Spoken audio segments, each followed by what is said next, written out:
Hi everyone, my name's Nicole Maguire and welcome to the CER webinar overview of Phase 2 ESRES reform changes. I'd like to start by acknowledging the traditional owners of the many lands from which we are dialing in from today and acknowledge their continuing connection to land, sea and culture. I'd like to pay my respects to their elders past, present and emerging and extend those respects to any Aboriginal or Torres Strait Islander people joining us today. My colleagues and I are dialing in from Canberra today, which is located on Ngunnawal and Ngambri country, where traditional owners have been living and caring for country for at least 20,000 years. Our lead presenter today is Jessica Edwards, who is part of the ESRES team under the REP branch at CER. She'll be supported by Jessica Feeney and Shane Hogan, who will be answering your questions through the Q&A chat, which will be discussed at the end of the presentation. The webinar today will run for around 1 hour, with time at the end of the presentation for question and answers. This webinar is being recorded and it will be published on our website in the coming weeks. In this webinar, your microphones and video feeds cannot be turned on. We encourage you to ask questions during the webinar. To submit a question, open the chat using the button located at the top right corner of your screen. When you open the chat, it'll appear on the right side of your screen. At the bottom of it is a text box where you can type in questions and comments. All questions will start off being private and our moderator will be able to choose if a given question is made visible to the rest of the attendees or answer it privately. We'll do our best to get through all the questions, but depending on the quantity, we may not be able to answer them all. We would recommend not asking a question that is private or business sensitive during this webinar. Instead, the private questions, you should contact us via the email address in the announcement message. I'll now hand you over to our presenter, Jessica Edwards. Thank you.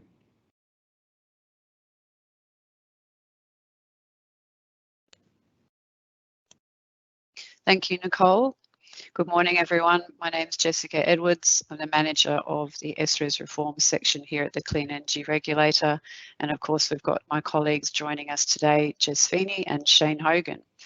Today, we'll be going through a webinar with you all on the Phase 2 changes, and this is about reforms to the small-scale renewable energy scheme.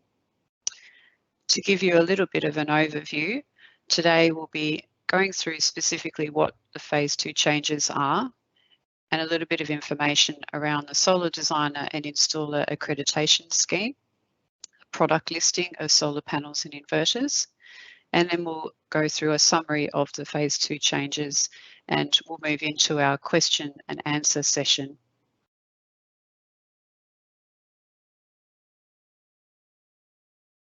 Some of you may recall our Phase 1 work, which is all about implementing new requirements for participants in the small-scale renewable energy scheme. New and updated written statements for installers, designers and retailers, and those to be submitted by agents with their STC claims. And we had new obligations for manufacturers and importers to provide serial number data for us for their approved solar panels and inverters under the small-scale renewable energy scheme. Those Phase 1 changes, of course, all went through live from the 1st of April this year. And now we are focused on our Phase 2 work, which involves 2 key pieces of work, specifically around the Clean Energy Regulator inviting organisations to apply to manage an approved designer and installer accreditation scheme, and the Clean Energy Regulator's consultation. That's a public consultation on whether to nominate an organisation to publish the product listing for solar panels and inverters under the small-scale renewable energy scheme. Each of these activities is underpinned by the amendment regulations which became law in December 2021. And I'll ask Jess Feeney to provide a link to you all in the chat so that you can see the direct link about the regulation amendments that came in on December last year. So today we're providing an overview of these 2 key activities. And the most important point I'd like to make today is please sign up to receive our updates. This is really the best way for you to remain up to date on information about our Phase 2 changes directly from us.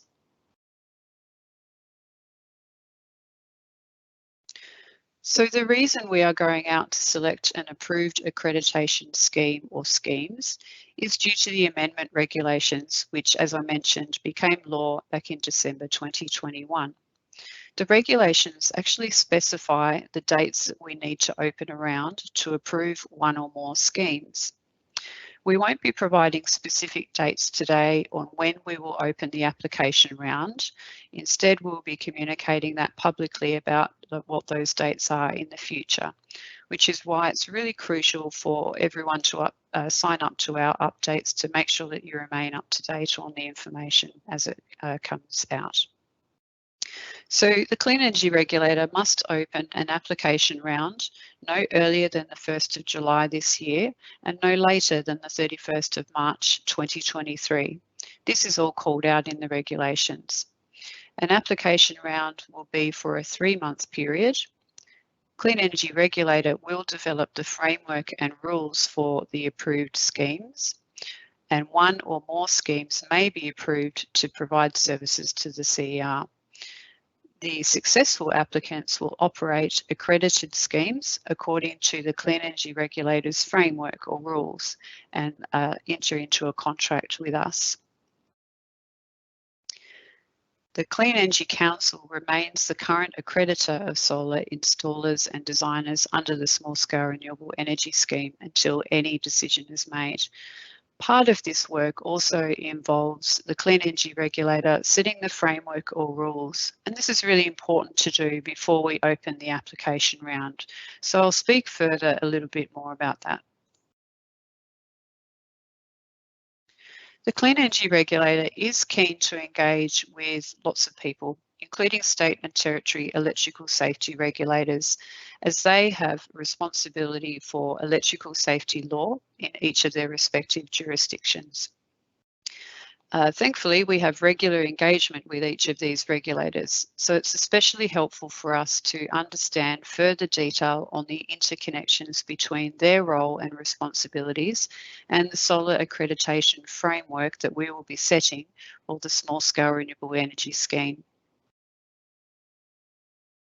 We are also interested in some elements of the current framework and how they impact STC eligibility. When I say STC, that means Small Scale Technology Certificates, probably a phrase that many understand under the Small Scale Renewable Energy Scheme.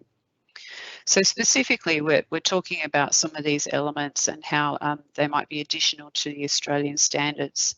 So to give you an example of what we might consult on specifically, it might be areas or aspects such as the solar installer on-site attendance obligations, the number of installations completed by accredited installers per day, solar systems and the solar array to inverter ratio. These are all elements that are additional to Australian standards, but also have an impact on small scale technology certificate eligibility.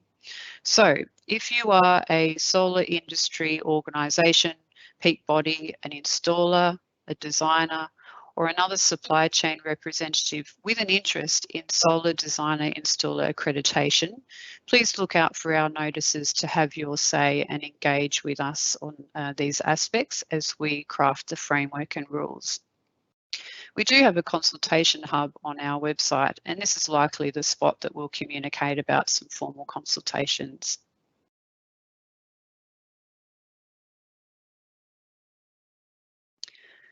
So back to the CER's process around the solar designer and installer accreditation scheme. When the Clean Energy Regulator is ready to open the application round to select one or more approved installer and designer accreditation schemes, there is certain information that we need to assess applications.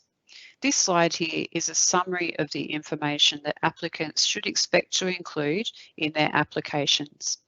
All of this is specified in more detail in the amendment regulations. And specifically, Section 20BE of the Amendment Regulations goes into the detail beyond what we've summarised here. And Section 20BH is the section reference that covers what the Clean Energy Regulator will consider in its decision making. Reading both of these sections, that's 20BE and 20BH, will provide a good level of detail to any prospective applicants. The Clean Energy Regulator will also have a comprehensive information package closer to the time we will open the application round, particularly around our process under government rules. So, to go through some of these points as part of the elements of an application. The application will need to specify who the applicant is, some of the basic details, including a draft of their proposed accreditation scheme. The application will need to include details on the proposed scheme scope. This is how it will be managed and operated and how it will monitor for compliance. Applications will need to also include details and evidence of training to be provided to designers and installers around the scheme. That could be including training on the new written statements that came into effect on the 1st of April that I mentioned earlier. It would be important to also include information and details relating to measures and procedures to ensure quality assurance and process control of the applicant's accreditation process. This really informs integrity, and it's an important component, particularly when it comes to compliance with the Small Scale Renewable Energy Scheme and the Underpinning Act and the regulations. Applicants will also need to include information about insurance and any codes of conduct and measures and procedures to identify and deal with actual and perceived conflicts of interest and any fees that are proposed. I'm just going to talk a little bit more about conflict of interest and fees for a moment. In regards to conflict of interest, we would expect to see information from applicants about any perceived or actual conflict of interest and how conflict of interest could be managed. We understand many in the solar industry may be performing multiple roles and activities, so it's important that applicants detail how they might address any relationships that exist with proposed accredited installers beyond the solar accreditation. So one example might be to consider how complaints would be managed. So how an applicant might deal with an accredited installer under their proposed accreditation scheme, and how the applicant might deal with the same installer if they had another relationship with them, such as membership. With regards to fees, we do expect to see information from applicants on any fees to be charged and an explanation of the basis for setting the fees, including any changes to the amount of fees over time. The reason we seek to know about any proposed fees from applicants is because this can form a part of how an applicant funds the services they provide under their proposed accreditation scheme. The Clean Energy Regulator does not anticipate ongoing fees for services under a contractual arrangement between the Clean Energy Regulator and the successful scheme operator or operators. An important part of the information an applicant will need to provide in their application is the rationale on why they believe their accreditation scheme should be approved. This will be detailed on the applicant's reasons, similar to a business case. An applicant will also need to provide undertakings as part of their application. So an example of this is all the information in an applicant's application is true and correct. That's the type of undertakings that we are talking about here.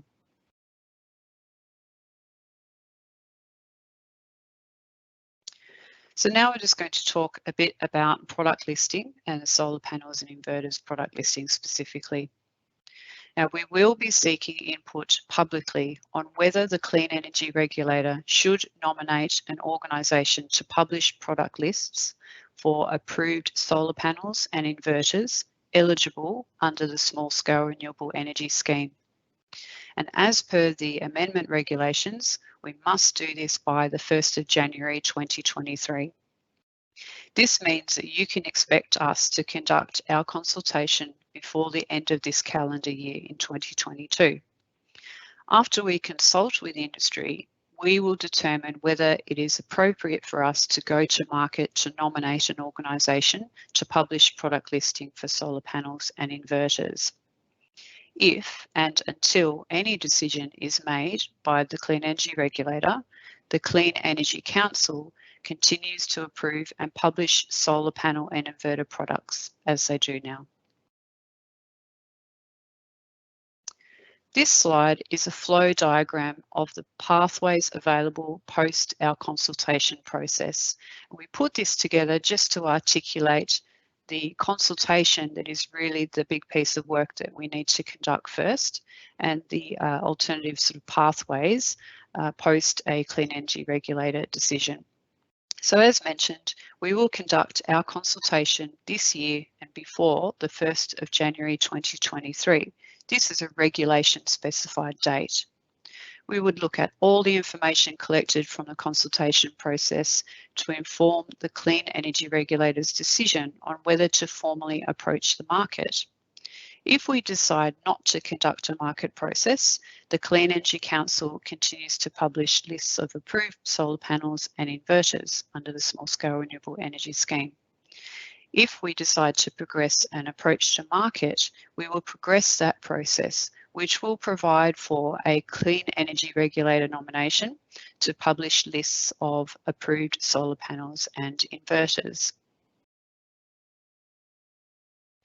So, in summary, I'd like to re-emphasise to everyone, please subscribe to keep up to date with the Clean Energy Regulator information about all the Phase 2 changes and the opportunities to engage in consultations. Next point, we will definitely provide information about the application round dates for the accreditation of designers and installers and the approved schemes. That will be done via our usual communication channels. The Clean Energy Regulator will also provide information about how to participate in our consultation processes using our consultation hub most likely. And that's in particular the consultation where we will ask whether CER should appoint a nomination for product listing. And of course, our contact centre is also available to assist with any questions about SRES reform's work, and particularly the Phase 2 changes that we're now focused on. So now we will go through some of your questions in the chat, and we're reaching the Q&A session of this webinar.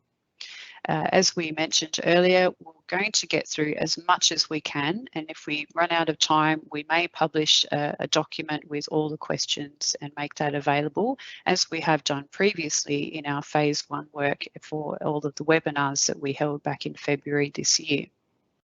I will now hand over to Jess Feeney, and she will go through some of your questions, and we will have a go at answering them. Thank you, Jess. All right, thank you, Jess. So we actually only have one question so far, and that question is in relation to if there are more than one, if there is more than one accreditation bodies for designers and installers, can installers transfer their accreditation or become accredited with a new accreditation provider if they want to move from the CEC? Yes, well, thankfully there is actually a transition process that is well described in the amendment regulations, and that would be our guide that we would use for any transition process. If there is more than one approved scheme selected by the Clean Energy Regulator, then we would be very careful and thorough with providing all of the information that installers will need in order to navigate that. If there is more than one body, I guess that indicates that there could be a choice for installers on who to sign up with and be accredited with. So that's a potential scenario.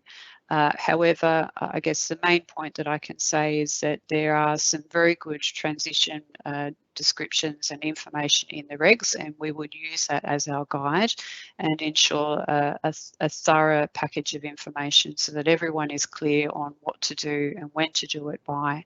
I might leave it at there, and Jess, unless you had anything further to add. No, I think that covers it off. So I suppose running on the theme of having potentially multiple accrediting bodies, we've got a question around whether the CER has considered the risks in having multiple accreditation bodies, specifically in relation to if an installer is suspended or cancelled from one accreditation program, you know, they could be then free to go and accredit themselves through another scheme provider. So I'll just cover off some of that. So one of the undertakings that potential accreditation schemes have to make in their application is that they'll not only inform the regulator if someone has been suspended from their scheme, but also if there is another scheme operator, they must inform that scheme operator. So the intent is not that installers cancelled from one accreditation scheme can then just go and accredit themselves under another. There are provisions in place to actually prevent that from occurring, and so they won't be able to accredit through another provider and therefore would not be eligible for STCs under that framework. Right, so we have more questions coming through. Jess, one for you. So is the intention to have a national accreditation scheme? I suppose I'm wondering whether that person might be able to provide a bit more information there. The accreditation scheme currently is national. There's no current role for the CER to work with, I suppose, a national electrical safety regulator that's vested in each state and territory individually. But I'll just switch tack for the moment and cross over and raise a question to Shane about the proposed nomination for a listing body. So we've got a question around, does this process mean that the CEC will lose its power to list modules and solar inverters in the future? Yeah, thanks for the question. Under the regulations, we need to consider by 1 January 2023, as Jessica Edwards showed in the slide pack, undertake a public consultation process. Subject to the outcome of that public consultation process, the regulator may nominate, subject to consideration of certain matters under the regulations, to nominate a product listing body. That is subject, of course, to the consultation, which must occur prior to 1 January 2023. Until any decision is made in relation to that, the CEC would remain in place, depending on if there was a nomination, and this is again subject to consultation, that may or may not be a particular body. Great, thanks, Jane. I suppose running on the theme of product listings, so the current product listing run by the CEC also incorporates PCE and batteries, and our process from this question, it appears that we're only looking at inverters and modules. What's our view on how multiple lists from different entities could operate when considering system compliance for DNSPs as opposed to looking at products individually? Yeah, thanks for the question. For the product listing arrangements, the predominant reason to have the product listing arrangements in place is to meet STC eligibility requirements under the scheme currently, and that would include any relevant consideration of standards for operating in relevant, I guess, jurisdictions. Great, thank you. So just another question on product listing. And I think, Shane, it might be great if you can provide a bit of context around that the CER itself won't be actually listing any products, but the question is around, will the CER solar panel and inverter product lists extend above safety and also include technology requirements, so example, VPP capability and communication protocols and aggregation to better support future grid stability? I'd have to take the technical matters on notice, Jess, for those considerations. Yep, no worries. Would you be able to provide a bit of context, so just kind of confirming, or I suppose explaining that the CER itself won't be actually list it, much like we won't be accrediting installers, we won't be Yes, the actual lister of products either. Yeah. So we won't fulfil that function under the regs. In moving to a or consideration of a product listing body, the regulations and the reference is Regulation 20 AE of the Renewable Energy Regulations 2001. Firstly, the regulator must consult on whether to nominate, as I said, by 1 January 2023. It also sets out a process subject to the outcomes of the consultation to nominate a body, and it has matters set out in there in relation to a organisation's efficiency, integrity and effectiveness of their processes, their capacity to publish and update the product list, and also for proposed fees the organisation would charge to include models of inverters and PV modules on the list, and any other relevant matters. There is a process, should there be a nomination, that the regulator must publish the nomination on the regulator's website and consider any written submissions made by an organisation that would be affected by the nomination within 28 days. And we must publish, if there is a nomination, we must publish that on our website, the contact details for that organisation.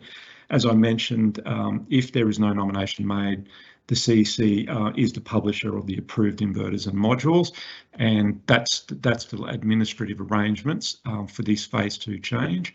And as you've mentioned, Jess Feeney, currently the CEC performs that role.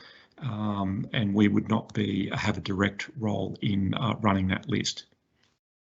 Thanks for that, Shane. So just to follow on from that, we received a question around could the consultation on products determine that no list is required and just compliance with Australian standards to be certified by the manufacturer? So I suppose picking up what you've said there, Shane, so ultimately if no nomination is effect, then the CEC remains the lister of products.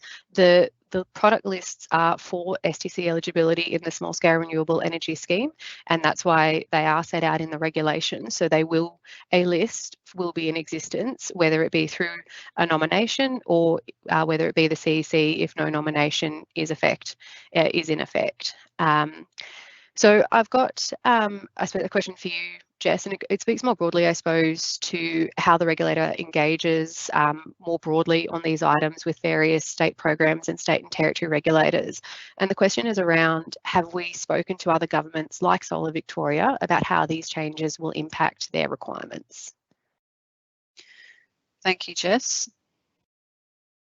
It's a great question. And we definitely have, as I mentioned before, lots of really great relationships and some regular engagement with our state and territory counterparts and in their regulatory remit, which is a distinct regulatory remit that is different to the Clean Energy Regulator's role and responsibilities.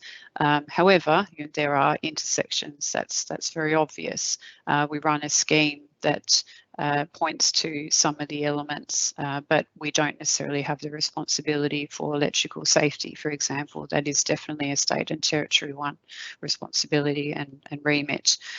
So having said that, we regularly engage with them, and some of those discussion points have already been identified and realised, and it is part of our role to continue those discussions with those bodies, because we do want to understand fully those intersections and figure out, what implications there might be for when we craft the rules and the framework for solar installer and designer accreditation in particular, because that's our focus right now.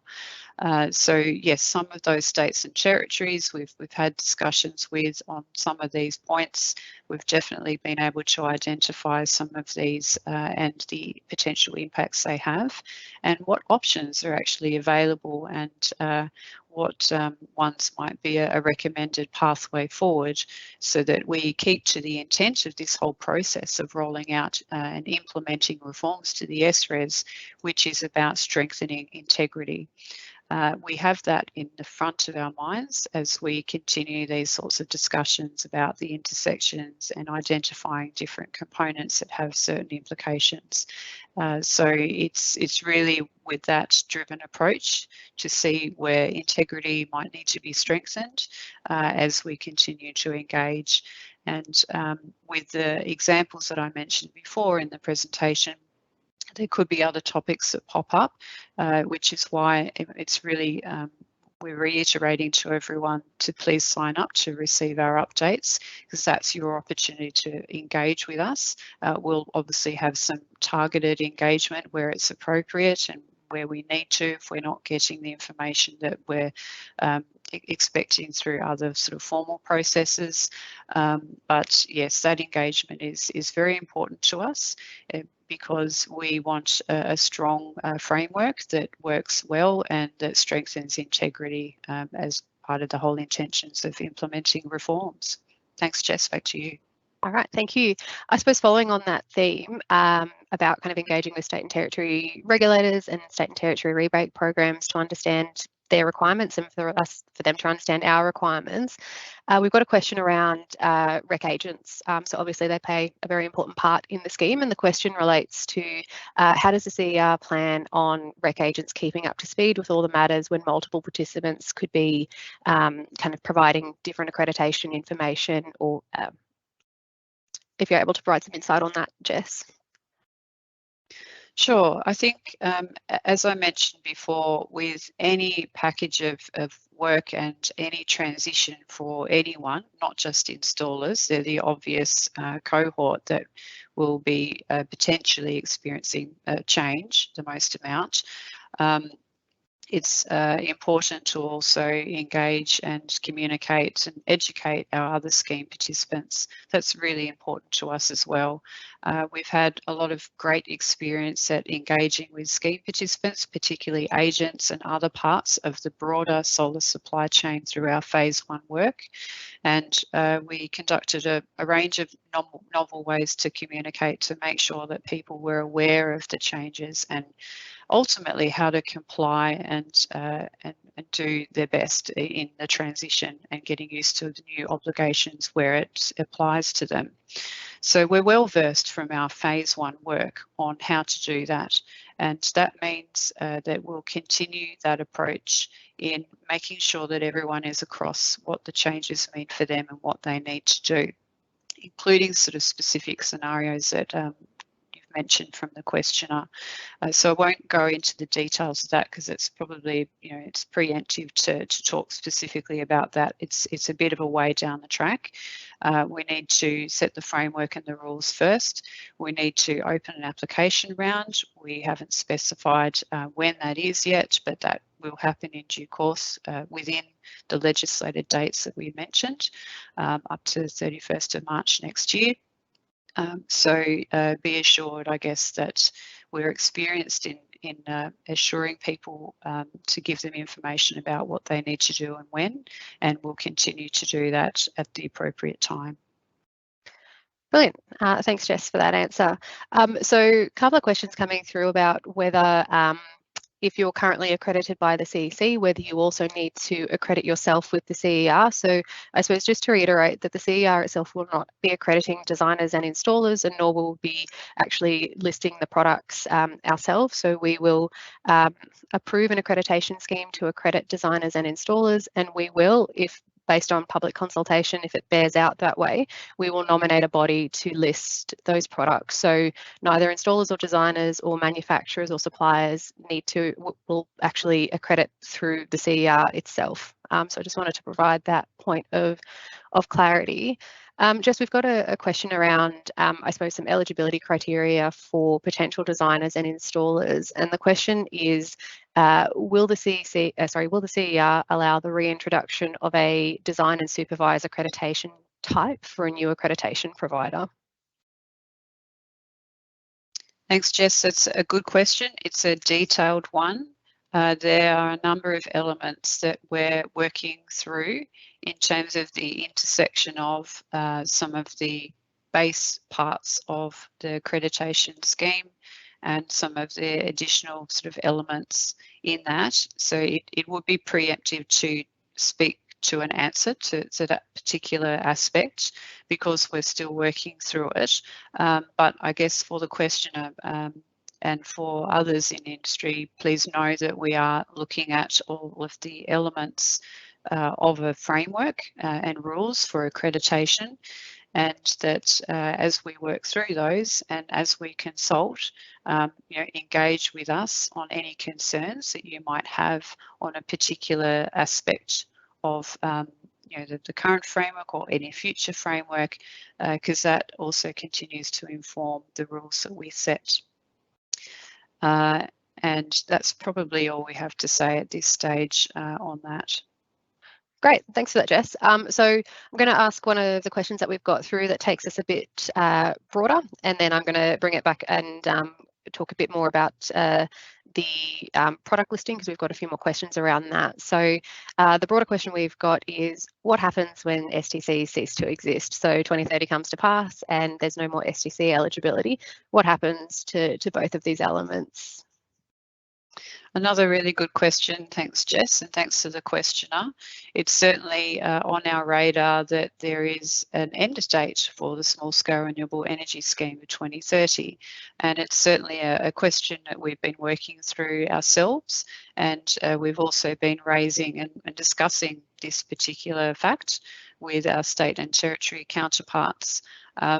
It's probably obvious that if there is no small-scale renewable energy scheme post-2030, which the current regulations specify, then things sort of revert back to a world without STCs and without the scheme. So that means there are still requirements and laws that have to be met and obliged by at the state and territory level, but it still remains to be seen some of the specific scenarios that some people might consider gaps in the sort of current operating environment if there was no small-scale renewable energy scheme. So I guess in short, we're definitely aware of that concept and the end date, and we definitely have had some discussions already with state and territory regulators, reminding them of this fact in the regulations, and we'll continue to have dialogue and discussions with everyone concerned on what that sort of looks like. There's another 8 or so years to go until that point, so there is definitely plenty of time to understand the full impacts and how what would actually happen and how we help transition people through that. But yeah, it's definitely a while away yet. Thanks, Great. Jess. Thanks, Jess. All right, let's go on to some product listing questions. So Shane, we've got a question around the list publishing role. So they're seeking, I suppose, information on whether the publishing role includes approval, so compliance of the device, and secondly, would the role appointment be limited to only one type of product? So say, would there be a body that lists inverters, or would there, and then a body that lists solar panels? Would you be able to provide some insight into that? Yeah, thanks. So just to answer that, good question. At this stage, we're really focused on the consultation. Going forward, in deciding to nominate a body, it may include a single body, or there may be multiple bodies. That determination would be made subject to the consultation. Great, thank you. And also, so is there the possibility, I suppose, that some of the current approved solar panels and inverters that are listed may not be on future approved lists when the CER goes through the process of potentially nominating a body, if that's borne out through the consultation? That would be determined at the appropriate time about arrangements for any body that's nominated to list, and there would be transitional arrangements put in place going forward. Great, thank you. And also we've got a question through around, again, with product listing. So with that product listing process, would there also be a requirement for product testing as well as listing? That would be determined in consideration of nominating a body, and those processes would be worked out in due course. Great, thank you. All right, going a bit broader again, and Jess, I'll raise this one to you. So I suppose the question here is, so what does all of this change mean in terms of claiming STCs? I suppose if you're able to give some insight about what it means in the here and now and what it means, I suppose, in a future state when these things come to pass. Sure, thanks, Jess. Another really good question. So again, we've got lots of experience with implementing the phase 1 changes for the small scale renewable energy scheme, and that was really strengthening integrity, and that is a very strong theme throughout phase 2 as well. Phase 1 saw changes to some of the eligibility requirements for claiming small-scale technology certificates, and we saw the introduction of some new obligations to manufacturers and importers of inverters and solar panels, and also some of those new written statements, which forms part of a submission for a small-scale technology certificate claim. So for phase 2, I guess the key change in the new world is in terms of the accreditation of solar designers and installers, we will have the rules and the framework set. That's a clean energy regulator task. Then we will go to a market approach, and that's going out to select operators to run approved accreditation schemes against the framework and the rules that we set. So in practice for STC claims, there's really not a lot in terms of the practical upfront and submission. It's just a different body that potentially is the body that manages the operation of accreditation of solar designers and installers. So if you look at the current regime, that is obviously the Clean Energy Council now, and in the future it could be them or it could be someone else, and they would perform those functions. So it'd still be the ultimate function of making sure that we have accreditation of solar installers and designers, and that we know who they are, and that there is a robust process around accrediting those designers and installers, and a regime to monitor ongoing compliance with the requirements of the framework that we will set. So for agents and other scheme participants, they would, in practical terms, do a similar function to what they do now. They'll know who to go to understand, who is accredited or not, and there will be a body that runs and manages that, and that will be the source of truth to understand that eligibility component for STCs, which of course, a solar installer and a designer for the system has to be accredited with a body or more than one bodies that will be selected through a process that we do. And when it comes to product listing, I appreciate everyone's got lots of questions about how that might work in the future. It's quite difficult for us to talk about that, and I don't think it's quite fair or reasonable that we preempt any of those details yet either. So I just want to re-emphasise that the first cab off the rank in terms of activities is the consultation process. It's really important because it's in the regulations that we consult publicly on whether the CER should nominate someone to do product listing or not. And that consultation process will be run in due course, as we've mentioned, sometime this year. It's really important that everyone engages with that process, because the information that we gather from that consultation informs our decision. It's really difficult to talk about how things will operate in the future in terms of product listing, because we don't know what the decision will be by us after the consultation process is done yet. We need to do that first, and it's important for everyone to understand that that's a fundamental part of the regulations that we need to execute first before we start getting into any scenarios in the potential future about how this will work.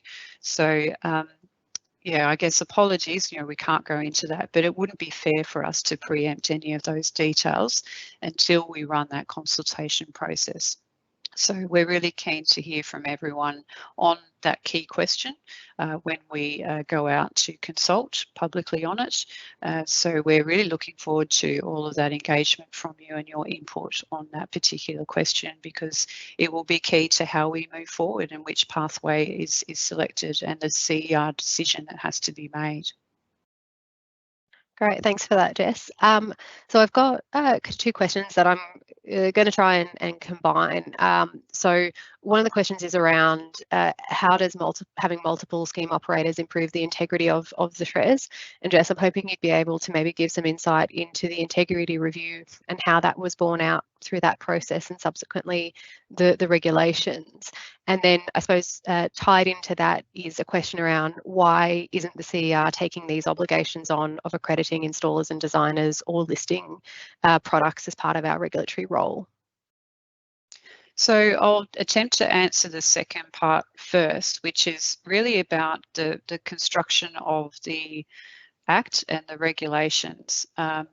There is information in the Act that sets out the structure of how this works. So it's actually predetermined that the Clean Energy Regulator doesn't perform certain functions and roles. It does in other ways. And so that's really the reason and the rationale that underpins why we're not doing things ourselves. The first part, I mean, I might switch back to you, Jess, to answer with an overarching sort of statement first that, you know, everything has been underpinned by strengthening integrity, that theme. And the reason why we're doing that is because there was an integrity review completed by the agency, and there were reasons for looking at how things were working, identifying that there was an opportunity to improve and enhance integrity through the findings of the integrity review and a set of recommendations. Those recommendations were supported and endorsed by the Australian government, and that sort of kick-started the chain of events to implement the recommendations. And the first task, of course, was working with our colleagues at the department to inform amendments to the regulations, and that was kind of the first steps of the process after the integrity review was done. So Jess, I might just hand over to you on a bit more of the specifics about, you know, what we found in the review and why that sort of led to how we're rolling things out now. Yeah, thanks, Jess. So through the review, we did engage with a number of different entities, so state and territory regulators. We spoke to various industry bodies, and there were views that multiple bodies administering accreditation schemes could provide competitiveness and lower costs for installers and designers to participate in the scheme.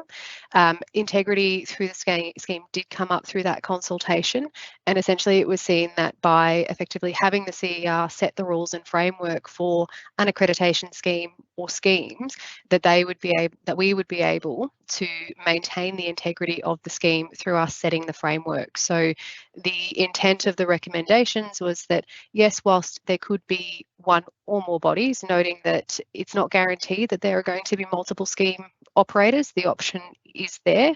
It's not a requirement that we have to take. But through that was seen that if there was to be more than one body, that by the CER setting the rules and framework, a number of which are expressed in Schedule 2 of the regulations, that integrity would be able to be maintained through that process of the CER setting those frameworks for it. Pardon me. If we just go to, and maybe Shane might be able to assist with this question with his experience in the inspections program. So we have a question around whether there would be any effect on the inspections program by having multiple, by having multiple accreditation bodies. I don't know if you'd be able to provide some insight into that, or even Jess, if you've got some thoughts on that. I'm happy to provide a comment. The regulations specify that the CER does a sample of each year of installations statistically determined that have been accredited under the SHRES. So the interplay between any product listing, sorry, I beg your pardon, any installer accreditation schemes, which would be part of determining STC eligibility. There would be sampling still undertaken going forward. There's no change to the regulation in that regard in terms of undertaking a sampling regime each year. Great, thanks for that, Shane. Jess, a question for you. So we've got some questions around will the new government have an effect on this process? And with the new government in power, is the review still relevant? It's another really good question. Thank you to that questioner for that. So the integrity review occurred. There were recommendations that were endorsed by the government at the time, and of course we've had an election since then, and the new government has been sworn in. So that change in government doesn't mean too much in terms of the implementation of the reforms to the small-scale renewable energy scheme. And the main reason why is because the regulation amendments that were consulted on late last year and a consultation driven by the department at the time on the exposure draft, that all occurred back in October and actually became law in December 2021 last year. Because they're all regulations which are law and they became law back in December, that's the law of the day and the legislation that we work with. Until any change to that legislation, which we don't foresee, then we're free to continue to implement according to those regulatory changes that became law back in December. So in short, there's some obvious correspondence to keep the new government briefed on activities because they're new and they've just come in, but the role of the Clean Energy Regulator remains in implementing all of these changes. So there's no practical changes to what we're doing because there is laws in place for us to do that. Great, thanks for that, Jess. So I suppose this question can be aimed at either Shane or yourself, Jess. I'm just kind of rolling a number of ones kind of into one ball here. So we've got a lot of questions about batteries and their eligibility, and are we going to be kind of listing batteries? I'm wondering if you'd be able to provide some clarity on eligibility requirements for batteries and whether they form part of the SRES. Sure, I might have a go at that first, Shane, if you like. Sure. So the current regulations and the current operations and functions of the small-scale renewable energy scheme mean that batteries are not within the remit of the scheme. They're not incentivised, which means they don't form any part of STC claims per se. So the other point I would make though is that we do voluntarily collect battery information because it's helpful and useful to us, and we started doing that a couple of years ago before the Distributed Energy Resources Register was implemented by the Australian Energy Market Operator, or AEMO. So we do voluntarily collect battery information, but it is not a mandatory requirement in terms of eligibility for small-scale technology certificate claims. Shane, did you want to add anything to that? Oh, I'd just add that under the regulation amendments to phase 2, it's very specific under regulation 20AE that the product listing is in relation to only the inverters and PV modules, and batteries are not forming part of that. And as you said, they don't currently form part of the scheme. All right, thanks to you both for that. For those answers. So a couple of questions to before we close off the webinar.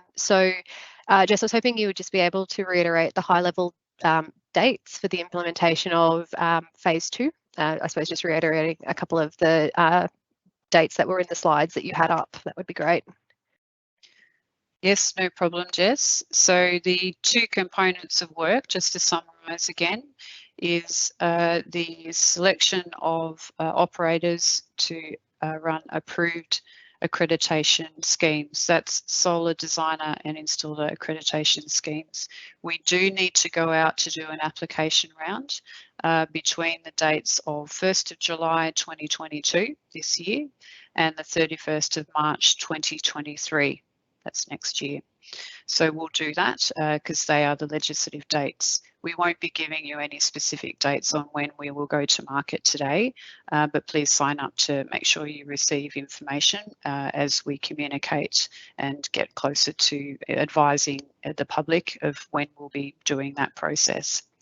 The other key stream of work is around product listing, and our first big task of doing a consultation, a public consultation about whether the Clean Energy Regulator should appoint or nominate someone to do product listing for approved solar panels and inverters. We must do that consultation between 1st of July or specifically, we need to do it, we must do it by the 1st of January 2023 next year, which, as I mentioned, we'll be doing that sometime between now and the end of the year. That's very obvious. So they're the key dates for those two streams of work. And just a short note, I guess, that this information that we're delivering today will be posted online as well for people to access moving forward. Great, thanks for that, Jess. So one final question, I suppose, to close it out. We've got a question around, as the STC value reduces, what relevance do these changes have if people don't choose to claim STCs? Thanks, Jess. I think the obvious one is, yes, the deeming factor, if you like, means that the value of STCs becomes a bit less over time as we get closer to 2030. So that naturally might cause less interest over time because there's less value and in the incentive because of the deeming rate. So I think that's probably the only key point I'd have to say is that could happen. However, there's a whole lot of other conditions and aspects to the operating environment well beyond the scheme and our deeming rate and how the scheme functions and the process for STC claims and the incentivisation available under our scheme. This is things like obvious ones that we know that a lot of people are concerned about energy usage, energy prices in the market at the moment. And so that there's, I guess, becoming some people's choice just to invest regardless of what amount of incentive or discounts are available, because that's what they value and that's what they choose. So that's probably the key points that I'd have to say to that question, but a good one, thank you. Great, thanks, Jess. Appreciate that. So I think we'll leave it there for the Q&A session. So we do have a number of questions that came through that we didn't have an opportunity to answer. As Jess mentioned earlier on in the presentation, we will do what we did for the webinars that we conducted in February. We'll do up a Q&A document that reiterates the answers to the questions that we did manage to answer through the webinar, but also covers off the questions that we received that we didn't get to raise and discuss through the webinar, and we'll publish that alongside the recording and the slides for the webinar as well. And I'll hand back to you, Jess. Thanks, Jess. I might just do a bit of a summary and a wrap up for everyone as we close and come to the end of this webinar. Thank you so much for your time. We appreciate everyone's commitment and making the time to attend this webinar. For those colleagues that may, and parts of the industry that may not have been able to attend today, of course we will publish this webinar. It is being recorded and it will be published on the website, and as Jess mentioned, we'll do a bit of a wrap up of questions and answers.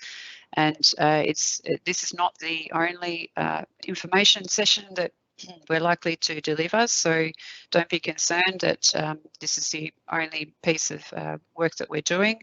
There will most likely be other webinars in the future as we get closer to informing about processes, and of course our website will contain a lot of key information And finally, please subscribe to receive our updates. This is your best bet to keep abreast of all of the changes as they continue to be rolled out, and the information we have to guide those of you who are prospective applicants to the process that we will run for selecting approved accreditation designer installer schemes, and other key notices that we will have. So again, thank you so much for your time, and we'll see you at the next opportunity that we will engage with you on for this important phase 2 work. Thank you.